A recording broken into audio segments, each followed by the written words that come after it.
Em nome do Pai que me criou, em nome do Filho que me resgatou, em nome do Espírito Santo que me santificou. Divina vontade, reina na minha vontade, ó minha mãe. Eu te amo e tu me amas, dá-me um gole da vontade divina para a minha alma. Me abençoa, Mãe, para que todas as minhas ações sejam feitas diante de vossos olhos maternais. Divina vontade, reina na minha vontade. Suprema majestade, eu venho em sua divina vontade, em nome de todos, do primeiro ao último homem que existirá na terra, para dar a ti as homenagens que tendes direito, as ações de graça, os louvores, o amor que cada criatura lhes deve, e fazer todas as reparações por todos e por cada pecado.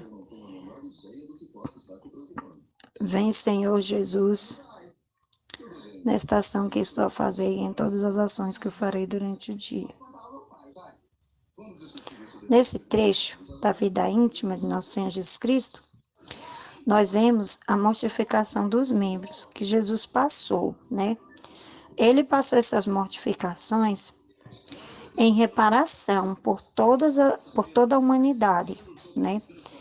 E nessa mortificação dos membros de Jesus, naquela estreiteza onde ele estava, no ventre de Nossa Senhora, ele via os atos, os passos das criaturas, né, que usavam os seus membros para fins próprios, quando na realidade Jesus não nos deu os membros para a gente usar, Deus não deu os nossos membros para a gente usar em fim próprio, né?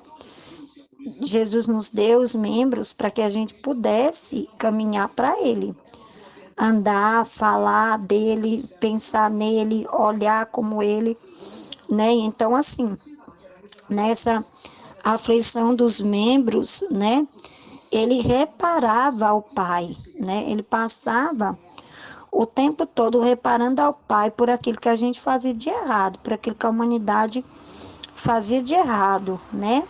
Tudo aquilo que a humanidade fazia de errado, o Pai, Jesus reparava no Pai. Então, o que é que fica para nós, né? Para nós que estamos caminhando, que estamos vivendo na divina vontade, é fazer todas essas passar por todas essas aflições? Não, porque infelizmente, a gente não vai poder entrar no ventre da nossa mãe, porque Jesus no ventre, ele tinha a razão, né? Ele era uma criança, um bebê que era dotado de razão, e a gente não tem. Só que hoje, caminhando na divina vontade, a gente pode fazer todos esses atos que Jesus fez no ventre, mas a gente pode fazer no concreto, reparar todos os atos da humanidade, né? E aí ele fala sobre essas reparações, que era uma aflição para ele, né? Ficar ali naquela estreiteza, imagina só, Jesus sendo Deus, né? No ventre de Nossa Senhora, como um bebê comum, né? Como uma criança comum. Só que tinha uma diferença, é que tudo que ele era dotado de razão, então ele sentia, ele via tudo lá fora, né? Que quando a gente está no ventre, a gente não vê, mas Jesus via, né?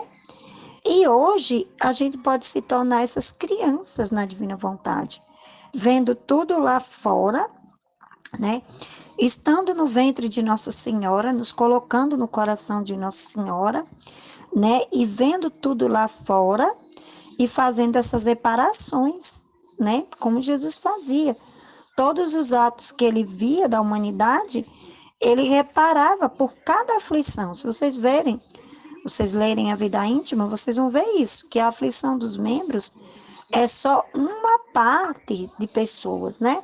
Mas aí tem a aflição dos sentidos, né? Que não é isso que a gente tá estudando, é as aflições dos membros. Então, essa aflição dos membros era todos os membros juntos, né? Então, assim, os membros do corpo de Jesus, ele ficava naquela estreiteza ali, sem se mexer, sem poder se mexer, mas ele ficava reparando, né? Ele passava o tempo todo olhando pela humanidade que usava os seus membros indevidamente, né? Indevidamente. Que tudo que Deus nos deu, os nossos membros, nosso corpo, foi para usar para Ele, foi para caminhar para Ele. Só que a gente, até a gente conhecer a divina vontade, até a gente conhecer os escritos da Luísa, a gente não sabia. A gente nem conhecia essas reparações, porque na Bíblia não fala dessas reparações, entendeu? Que Jesus passou por essas reparações, detalhadamente, como na vida íntima. Então, a gente tem uma graça muito grande, né, de ter tido essa mística, né? A Maria Cecília Bage, que Jesus narrou tudo para ela deixou tudo escrito para a gente, para que cada ato nosso tivesse mais valor, né? Tivesse muito mais valor como do que antes, porque antes a gente não conhecia. Então, assim, essa mortificação dos membros, ele se mortificava por toda a humanidade, né? Por toda a humanidade. Então, isso é uma coisa muito, assim, eu fiquei pensando, né? Assim, fiquei pensando, fazendo essa reflexão e pensando, nossa, como seria bom, né? Se a gente tivesse entendido isso antes, né? Só que graças a Deus chegou para nós, está no nosso conhecimento e a gente pode fazer essas reparações, vendo, estando refugiado no coração de Nossa Senhora, mas vendo tudo que está lá fora, né, que está à nossa volta, o mundo que está lá fora para podermos reparar Jesus, né? E assim também, eu fiquei pensando nas crianças que não andam, que não falam, né? Que essas crianças, essas pessoas que não enxergam dos dois olhos, né? Que são reparadoras, são almas reparadoras, né? Porque se os pais dessas crianças conseguissem ver como a gente vê, né? Ter esse conhecimento, veria a grande graça que é, né? Ter uma criança mortificada de uma parte do corpo, né? Porque é uma mortificação, imagina, né? É uma mortificação, só que a mortificação de Jesus era canalizado, né? Ela era apresentado ao Pai, né? Para que não viesse os castigos, as punições para a humanidade. Então ele apresentava, ele se mortificava no lugar de toda a humanidade, né? Dos atos da humanidade.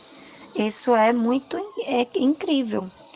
Em nome do Pai que me criou, em nome do Filho que me resgatou, em nome do Espírito Santo que me santificou. Em nome do Pai que me Fiat, criou, em fiat, nome do fiat. Filho que me resgatou, em nome do Espírito Santo que me santificou, divina vontade reina na minha vontade. Este livro que a gente vai começar agora, né, estudando, está no volume 1 da Vida Íntima de Nosso Senhor Jesus Cristo. A gente até então conhecia Jesus na Bíblia, no Novo Testamento, a, como Jesus era, né, a pessoa de Jesus, né, um pouco por cima, né, umas pinceladas de como era Jesus.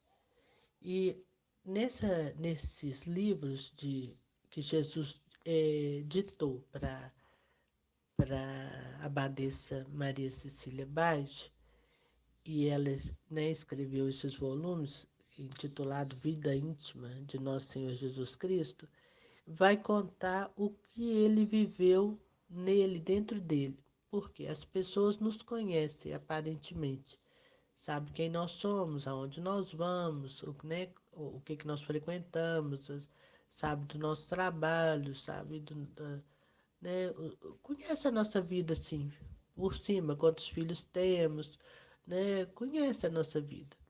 Mas ninguém conhece o que se passa dentro de nós, né? Às vezes a aparência tá de uma pessoa tranquila, mas dentro dela tá aquele fogaréu, né? Então só Deus sabe o que passa lá dentro de cada um. E essa intimidade é que ele mostra nesse livro. Ele mostra ele dentro dele, como que era ele, a intimidade dele, né? É muito lindo, inesperado, uma coisa assim,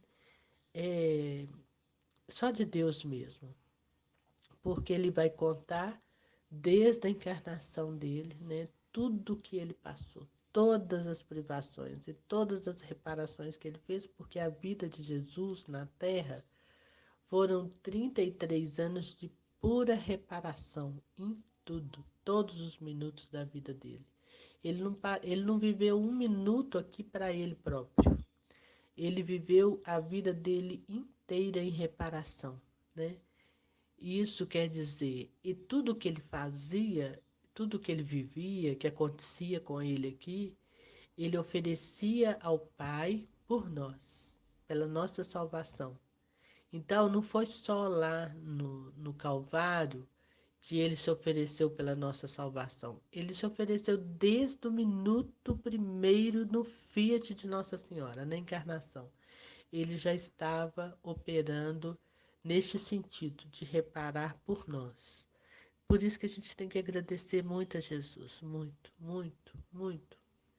Ele não teve vida dele, e a vida dele foi em função de nós, né? Por amor a nós, seus filhos, nós, todos nós, que somos filhos adotivos, né? Depois batizados, assim que batizados.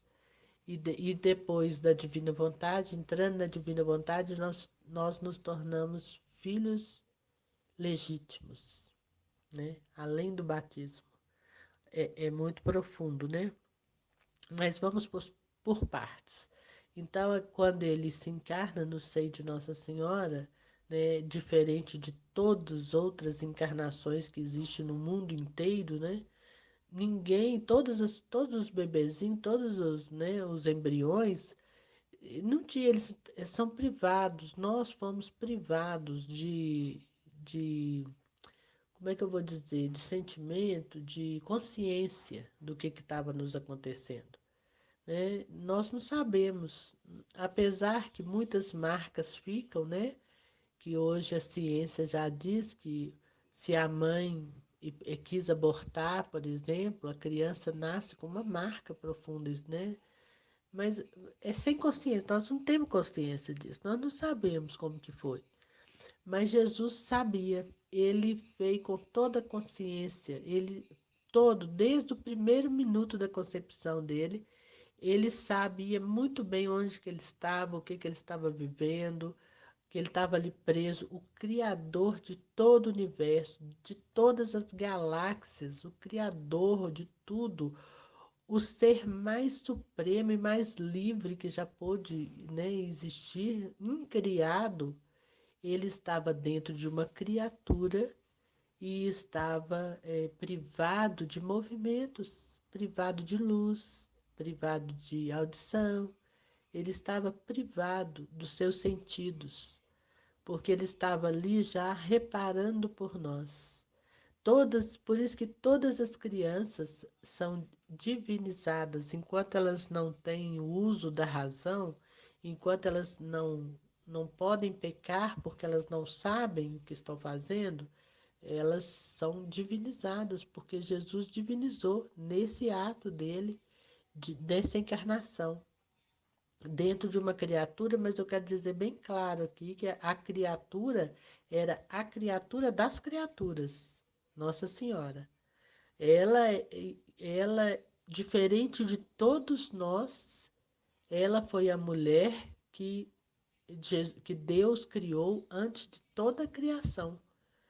Ela já estava, antes de criar Adão, ela já existia. Então, ela é soberana, rainha.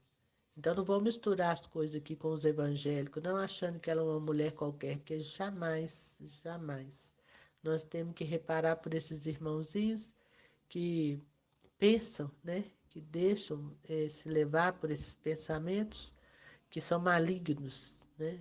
Porque o diabo é o inimigo de Nossa Senhora e ele quer desfazer a imagem dela, sempre. Mas ela sempre, ele pode fazer o que ele quiser e o povo pode dizer o que quiser e pode quebrar a imagem, pisar em cima, isso não vai mudar nada, nada. Ela continua sendo a rainha, ela continua sendo soberana. Mas aí Jesus, dentro dela, né, no útero dela, ele já reparando por nós. E assim foi, né, no momento do nascimento dele, e assim foi durante a vida dele toda, né? Mas é muito especial esse primeiro momento do livro da vida íntima, porque eu jamais poderia supor que isso, né, que era assim. E como deve ter sido, nossa, você imagina você ficar privado de todos os seus sentidos, você tendo a plena consciência de tudo, fazendo isso por amor, por amor. Nossa, é muito amor. Jesus nos ama demais e nós temos que agradecer muito todos os dias. Tudo que a gente agradecer na nossa vida inteira ainda será pouco, né? Porque o que ele fez por nós está além da nossa condição de compreensão. Em nome do Então Pai é que me isso. criou, em nome do Filho que me resgatou, em nome do Espírito Santo que me santificou. Divina vontade, reina na minha vontade. Minha mãe, eu te amo e tu me ama. Dai-me o gole da divina vontade para minha alma. Me abençoa, Mãe, para que todas as minhas ações sejam feitas diante de vossos olhos maternais. Amém. Aflições do olfato. O olfato é o nosso sentido que faz, o sentido que faz a gente ter capacidade de sentir cheiros. Quanto ao olfato, senti aflição por carecer completamente de tudo o que pudesse deleitar e recriar este sentido. Né? Uma coisa que poderia deleitar o sentido de Jesus, sentir o cheiro da mãe dele, sentir o cheiro das flores, né? De alguma fruta, não sentia cheiro nenhum. Sendo que, porque ele Deus, encarnado, estava privado de sentir qualquer cheiro. Né? O que ele sentia antes, agora não sente mais. Ele, lembrando que ele tem o uso da razão, então ele estava lá privado de todos os sentidos.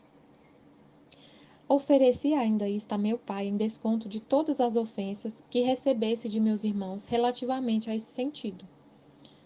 Embora este sentido não seja tão prejudicial por não ser instrumento tão apto para pecar, não obstante prejudica também a alma por excesso de delicadeza e de outros modos pelos quais a criatura ofende ao Criador. Não explico mais detalhado porque não és capaz de compreender isto. Aí, aí quando eu li isso aqui, eu fiquei assim, nossa, mas por que que ele... O que seria isso, né? Que a gente não... Que ela não é... Que ele está falando com a irmã Maria Cecília Bage. Esse livro foi escrito há muitos anos. O que ela não seria capaz de compreender? Porque ele falou assim, outros modos pelos quais a criatura ofende ao Criador. Hoje, que modo que a gente ofende ao Criador? Usando o olfato. De início eu falei, parece que o olfato não é muito utilizado para pecar, né? Hoje tem muita gente usando o olfato para pecar muito com as drogas, a inalação. Aí eu fui pesquisar, né, as drogas. Eu não entendo muito de droga, mas eu pesquisei sobre lança-perfume. Gente, é um absurdo. Eu não sabia de nada. Eu fui pesquisar a primeira vez que eu leio sobre o assunto do lança-perfume, que é uma droga que antigamente era assim, né? É muito comum. Hoje ela está muito mais prejudicial por causa das substâncias químicas que foi colocado nela, nessa droga, no lança-perfume. Antes era no carnaval, usa-se muito nas festas jovens, no carnaval, principalmente no carnaval. Era borrifado lá o lança-perfume, todo mundo usava sem nem saber que estava usando. Porque antes era só éter um cheirinho, né, de morango, de coco, não sei de quê. Um cheirinho atrativo ao paladar, ao olfato, né? E aí, hoje eles colocaram um monte de substância, várias outras substâncias, altamente,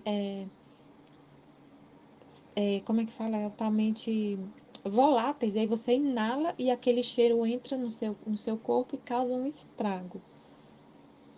Nossa, e aí você... Uma das coisas que ele falou aqui, que eu vou ler um pedacinho é uma página de um hospital que está falando sobre isso, né? Dos males causados pelo uso do lança-perfume. É muito comum nas festas, nas festas universitárias, baile, essas coisas, e é incentivado todo mundo. Praticamente eles falam que todo mundo usa, porque entrou na festa, você está usando, porque está lá o cheiro. o cheiro lá, não tem como você não inalar o cheiro. Tá lá espalhado.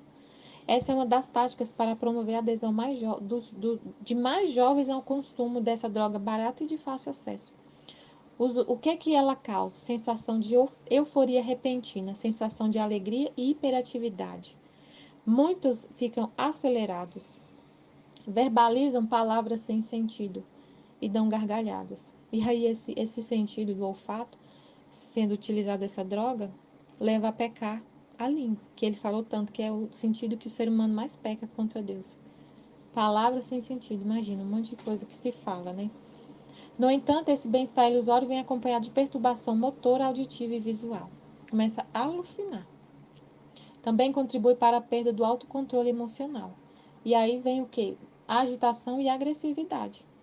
E aí, por causa do olfato, vem o pecado uma pessoa pode acontecer um monte de coisa, briga, né? A pessoa fica agressiva. A inalação atinge o sistema nervoso central e causa sintoma imediato: aceleração cardíaca, tremor, desequilíbrio postural e perda de memória. A euforia da droga gera a estranha sensação de estar voando. Contudo, o uso constante provoca destruição irreversível de neurônios. A pessoa fica sem capacidade de pensar. Surge alucinação, psicose, fadiga, insônia, náusea, crise depressiva. A pessoa pode virar um brinquedo na mão do demônio. Vira um brinquedo na mão do inimigo. Porque ela não tem controle mais sobre ela. Destrói os neurônios. Começa a ficar alucinada, psicótica. E cada vez mais viciada, porque ela tem um efeito viciante. Então, a pessoa fica viciada nessa sensação que a droga causa. Só que com o tempo, o cérebro, o organismo tem resistência. E aí precisa de doses mais altas, cada vez mais altas, para causar a mesma sensação. Aquela sensação de estar voando, a alegria, a euforia, a pessoa vicia é nessa sensação. O cérebro quer mais sensação de euforia, de alegria, de hiperatividade. Só que cada vez mais a dose tem que ser maior para causar a mesma sensação. E aí que a pessoa se destrói, porque o organismo não suporta tanto produto químico, esses compostos químicos destrói o organismo, destrói os neurônios. Logo, os efeitos solventes variam de um estímulo inicial excitatório e eufórico até comprometimento dos órgãos nobres, do coração, da respiração. Causa sensação de asfixia semelhante a um estrangulamento. Entre os efeitos, o mais predominante é a depressão do cérebro. A aspiração repetida de solventes provoca a destruição das células cerebrais, dos neurônios. Aí pode evoluir para problemas de memória, de aprendizagem, de desequilíbrio mental. Como que a pessoa, por exemplo, como que a pessoa pode buscar a palavra de Deus, a verdade, conhecer a verdade, que é Deus, se ela tiver com a memória prejudicada, se ela tiver neurônios, um monte de neurônios destruídos, tiver desequilibrada mentalmente, ela vai precisar primeiro passar por um processo de cura para depois encontrar Deus. No meio os sentidos totalmente destruídos, desordenados, o demônio faz o que quer com a pessoa. Só uma intervenção divina, né, para tirar a pessoa desse vício. Ela tem que querer muito, mas se a vontade dela está prejudicada, a memória, a inteligência, a vontade dela está prejudicada por causa dessa droga e que ela inalou. Em longo prazo, surgem lesões da medula óssea, comprometimento hepático, renal e dos nervos periféricos que coordenam a musculatura. O usuário torna-se apático, desinteressado pela vida e começa a alimentar ideações suicidas. Olha para onde leva. Com o sentido do olfato, a pessoa pode chegar a cometer um suicídio. O usuário fica apático, desinteressado pela vida, perde o sentido de viver e começa a alimentar ideações suicidas. Meu Deus! Aí ele falou para ela: não tem como eu te explicar porque você não entenderia, porque nessa época nem se pensava nesse tipo de droga. Ela não ia entender, né? A escritora não ia entender. Mas hoje a gente conhece esse tipo de droga, de inalação que pode causar suicídio. Em doses altas, a inalação do lança-perfume provoca irritabilidade, agressividade, inquietação, perda da consciência, descontrole da fala e ataques de pânico. Dependendo do estado físico do usuário, a baixa imunidade pode levar a crises convulsivas e ao óbito por derrame cerebral ou insuficiência respiratória. Olha só, gente, o que pode fazer a inalação de uma droga. O sentido do olfato. Então, além desses, existem diversos sintomas, como insônia, automutilação, meu Deus, arritmia cardíaca, ansiedade excessiva, dores de cabeça e na nuca, intensa sensação de ressaca, comportamento agressivo e violento, náuseas, vômito e mal-estar generalizado.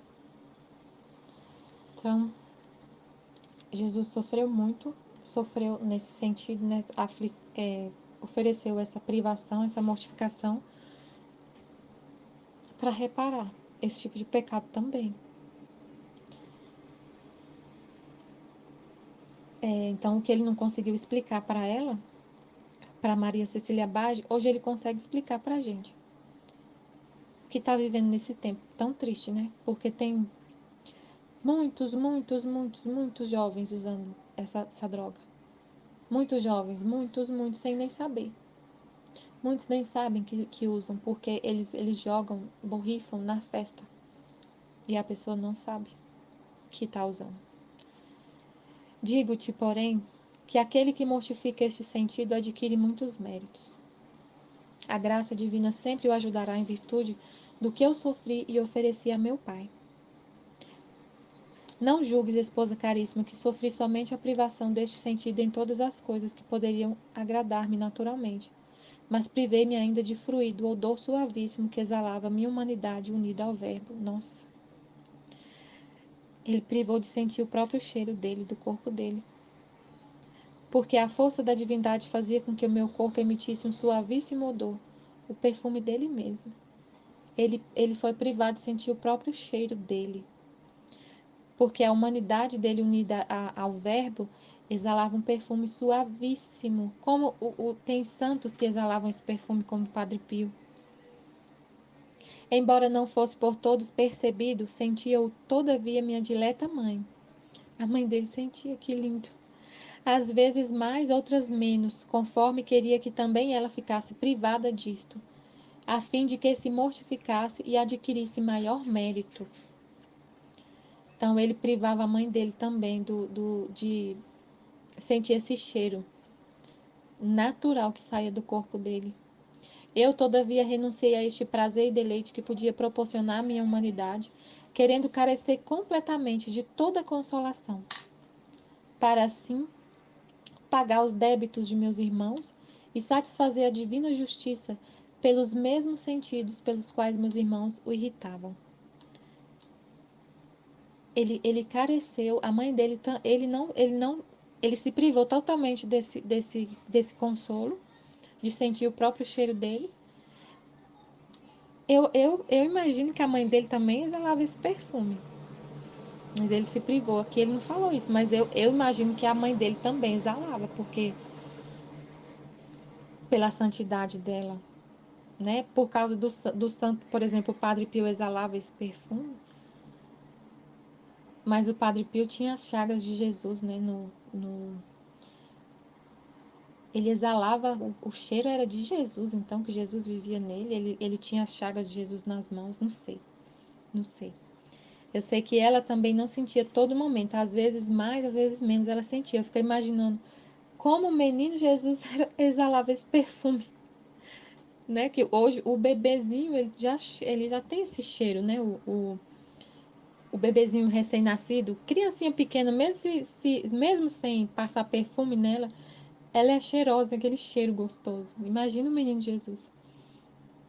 Tu, esposa dileta, admiras-te ao ouvir como meu corpo exalava odor tão suave, não era percebido por quem tratava comigo, pois tu, anteriormente, não havias ouvido dizer coisa semelhante. Então tinha gente que chegava perto de Jesus e não sentia esse cheiro. Digo-te em verdade, o odor exalado de minha humanidade era tão forte e tão suave que recreava as almas que se tornaram dignas de senti-lo. Não era toda a alma que sentia. Só as almas dignas de sentir esse cheiro de Jesus. Tinha gente que chegava perto dele e não sentia esse cheiro. Eram as almas justas e inocentes. Só os inocentes sentiam esse cheiro da humanidade de Jesus. Não sentiam este odor com o sentido corporal, mas com o olfato da alma. É interessante que a nossa alma tem sentido. A nossa alma tem um olfato. Então eles sentiam o cheiro da humanidade de Jesus como o olfato da alma, as almas justas e inocentes. Essas almas, pois, pela suavidade do odor, acorriam para mim como ouviste que em minha infância as crianças inocentes estavam em torno de mim, porque sua alma era atraída por aquele suave odor. Então, a alma sentia o cheiro, a alma das crianças sentia o cheiro, mas sem consciência, porque era o olfato da alma que era atraído. Disto dá certo testemunho a figura da esposa sagrada, quando diz a seu dileto esposo, figurada em minha humanidade: arrasta-me em pós de ti. Corramos. Aroma agradável são esses perfumes. Por isso te amam as donzelas, conforme Cânticos 1, 23. Estas donzelas me amavam muito e corriam à minha procura, atraídas pela fragrância do odor que sentiam, como almas inocentes. As almas justas, pois, sentiam-no com o olfato espiritual. Isto as atraía a mim e amar-me. Todavia havia algumas que, embalsamadas e recreadas por aquela suave fragrância, chegaram a entender que minha divindade estava unida à natureza humana e me confessaram e adoraram como verdadeiro filho de Deus. Os reis magos, o velho Simeão, a profetisa Ana, por exemplo, e outros dos quais te falarei em outra ocasião. Então, tinha a alma que era atraída, que é uma alma justa, que era atraída espiritualmente para amar Jesus, mas não conseguiam enxergar nele já de cara que ele era o Filho de Deus.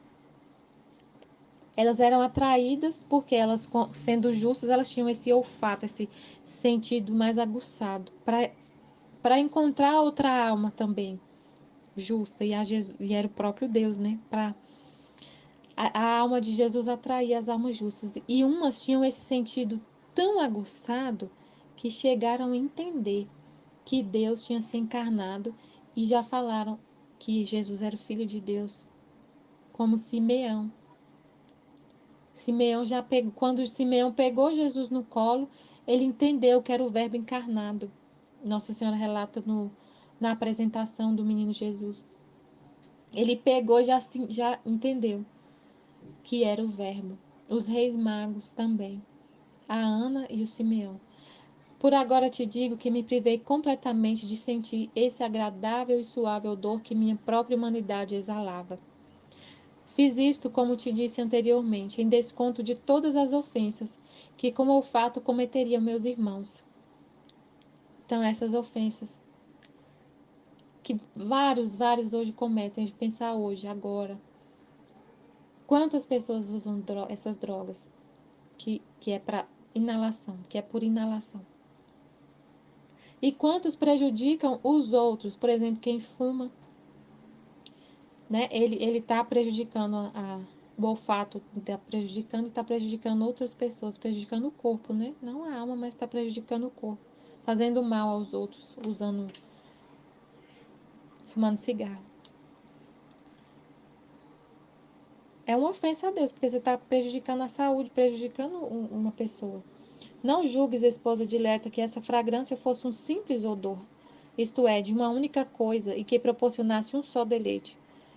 Era uma fragrância mista de vários e suavíssimos bálsamos deleitáveis, que fazia transparecer minha divindade. Houve, como a esposa sagrada diz, na fragrância dos ungentos. Era um odor misto de várias fragrâncias. Assim como um ungento não se faz de uma só coisa, mas de muitas, e todas participam do mesmo odor, e uma unida à outra produzem um só odor. Assim era o meu odor. A divindade exalava sua fragrância suave, todas as minhas virtudes produziam seu odor, e unidas ao odor de minha divindade produziam uma só fragrância. Esta era tão intensa que, se uma criatura tivesse sentido com o olfato corporal, teria sido absorvida num paraíso de delícias. Mas se a pessoa conseguisse sentir com o nariz mesmo corporal, seria absorvida num paraíso de delícias. Mas disto só minha dileta mãe foi favorecida. Só Nossa Senhora que sentia esse cheiro de Jesus. Que lindo! Só ela que sentia com o olfato natural, né? Com o nariz mesmo. Não só com o olfato da alma, mas com o olfato também do corpo. Só ela, sendo a miúde confortada por meu pai, a fim de que não exalasse a alma por causa de tanta fragrância. Ela tinha que ser confortada para não exalar, para ela não, a alma dela não sair pelo jeito, mas disto só minha dileta mãe foi favorecida, sendo a miúde confortada por meu pai, a fim de que não exalasse a alma por causa de tanta fragrância. A todas as outras criaturas, porém, a mantinha oculta, porque soube ser isso do agrado e da vontade de meu pai. Então, as outras almas o pai não quis que sentisse esse cheiro de Jesus. Nem os apóstolos, nem João, que era o apóstolo amado, justo, nem os justos, nem as almas justas e inocentes sentiram esse cheiro.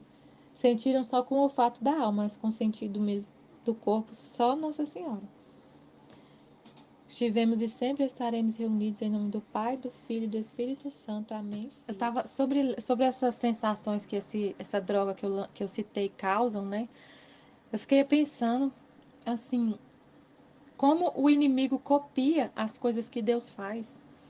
Porque Jesus falando do cheiro dele, né? Que o cheiro dele atrai a alma de uma forma que vicia. A alma fica viciada em sentir esse cheiro de Deus. E aí, só que o vício do inimigo, que é plantado, né, pelo inimigo da droga, ele mata. Ele mata a alma, mata o corpo, mata a alma. O vício quando é Deus, né, o vício de sentir o cheiro de Deus, só faz bem. Claro que a gente tem que aí entra a mortificação do olfato, porque a gente vicia tanto sentir esse cheiro de Deus, tanto, causa essas sensações maravilhosas de alegria, que no lança-perfume, é o que era a sensação que causava da droga? Alegria, euforia, hiperatividade, então a pessoa fica com energia, né? Sensação de leveza. O cheiro de Deus, às vezes você entra num estado assim de meditação tão profundo, de conversa assim com Deus, um encontro assim tão lindo, que você sente mesmo esse cheiro, não com o cheiro do nariz, do corpo, mas com o olfato da alma, que você sente essa sensação de depois do encontro, você fica com essa sensação de alegria, de euforia, leveza, só que não faz mal. Só traz mais vida para a alma, cada vez mais vida. Esses encontros, né, que você sente esse cheiro de Deus, vai te divinizando, vai te purificando, vai te ressuscitando, matando você e nascendo em você a vida de Jesus. E o inimigo não. Se você usar droga, vai só te matando. Mas parece que ele tenta imitar, né? O que Deus faz. O inimigo imita Deus. Só que o que ele faz te mata. E o que Deus faz te ressuscita. E aí, a hora que Jesus fala assim, pra gente ter a mortificação do olfato, eu fiquei pensando, quando a gente tem que mortificar de estar com Deus, é mortificar o olfato da nossa alma. A gente quer ficar sozinha com Ele, mas por causa das nossas obrigações, por causa das nossas, né, dos nossos ofícios aqui na terra, de mãe, de esposa, a gente tem que, por obediência às nossas funções aqui na terra, a gente tem que estar com as pessoas, né? Eu não posso ficar só o tempo todo rezando sozinha com Jesus, meditando, conversando com Ele, sentindo esse cheiro, né? Eu tenho que me privar dessa sensação de estar com Ele, só com Ele. Aí eu vou cuidar dos meus filhos, eu estou mortificando. o olfato da minha alma, os olhos da minha alma, né? O meu pensamento de estar lá, porque é diferente. Eu fico com as pessoas por amor a Deus, eu fico com elas e faço tudo por Deus. Eu não deixo também porque eu tô com as pessoas, eu saí. Não, é o silêncio que Jesus falou interior, né, do coração. Não é externamente eu estou com as pessoas, mas meu coração está deserto. Meu coração só tem Deus. Ali é a morada dele e só ele mora lá dentro. Não tem mais ninguém lá dentro. Esse é o deserto e eu falo com ele no meu coração. Mesmo estando rodeada de pessoas, eu tô com ele no meu coração. Mesmo que eu esteja conversando com outras pessoas, mas a conversa e a presença de Deus assim nunca sai essa presença, sempre tá ali. É o silêncio interior, ali na alma tá sempre silêncio. O silêncio interior, mas a conversa com Deus não acaba. O silêncio é externo. É o silêncio com as criaturas, mas é um silêncio espiritual. E mesmo falando, estou em silêncio. E às vezes o silêncio absoluto mesmo, de estar sozinha mesmo, né, em oração. Mas nem sempre a gente pode estar sozinha com Deus e nem é vontade dele que a gente sempre esteja, porque eu não sou uma religiosa. Eu não fiz voto não estou numa clausura. A minha obrigação é cuidar dos meus filhos, cuidar da família, trabalhar. Então eu tenho que estar no meio das criaturas, mas esse silêncio pode ser contínuo no meu coração. Então eu mortifico de ficar sozinha, de ficar, né, em oração mais profunda, mais contemplativa, né? Eu vou ficar com as pessoas, mas sempre com os olhos em Deus. Amém.